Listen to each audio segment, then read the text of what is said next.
मुख्यमंत्री माझी लाडकी बहीण योजनेसाठी खूपच मोठी आनंदाची बातमी घेऊन आलो आहे. योजनेमार्फत पुन्हा KYC करण्यासाठी सरकारकडनं जी आर आलेला आहे. तुम्ही या व्हिडिओमध्ये पाहू शकता 6 फेब्रुवारी 2026चा हा जी आर आहे. याच्यामध्ये एकदम क्लिअरली मेन्शन केलेलं आहे की अंगणवाडी सेविकांनी KYC करण्यासाठी त्यांनी मना केलं आहे. म्हणून राज्य सरकारने पुन्हा 31 मार्च 2026पर्यंत KYCची जी ऑनलाईन प्रक्रिया ती सुरू केलेली आहे.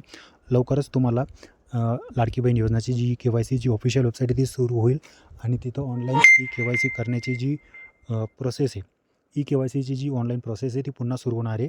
तर यावेळेस ज्या लाडक्या बहिणीची KYC चुकली होती किंवा ज्यांनी KYC अजूनपर्यंत केली नाही त्यांनी आता पुन्हा KYC करून घ्यायचं आहे. ठीक आहे.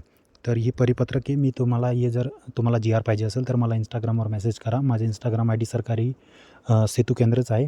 ठीक आहे. सरकारीची पूर्ण अपडेट तिथं भेटते सरकारी योजनांची. ठीक आहे. तर हा पूर्ण जी आर मी तुम्हाला तिथं देऊन देईल किंवा माझा व्हॉट्सअप ग्रुपची लिंक डिस्क्रिप्शनमध्ये दिली आहे. तिथं पण तुम्हाला भेटून जाईल. तो व्हॉट्सअप ग्रुपच्या लिंकवर क्लिक करा आणि तुम्ही तिथून ही PDF डाउनलोड करू शकता. ठीक आहे. तर एकदम तुमच्यासाठी खूपच मोठी ऑनलाईन KYC सुरू होणारी आनंदाची बातमी आहे. असं ऐकायला आलं होतं की KYC ऑफलाईन सुरू होणार आहे, पण तो जो निर्णय होता तो मागे घेण्यात आलेला आहे आणि KYC जी पुन्हा सुरू होणार आहे. ठीक आहे. तर 31/3/2026पर्यंत KYCची प्रक्रिया पुन्हा सुरू होणार आहे. ठीक आहे. हा पूर्ण जी आर तुम्ही पाहू शकता आणि अशाच अपडेटसाठी फॉलो करून ठेवा. ठीक आहे. आणि फेसबुकवर पाहत असाल तर फॉलो करून घ्या. भेटतो मी तुम्हाला नवीन व्हिडिओसोबत. तोपर्यंत धन्यवाद.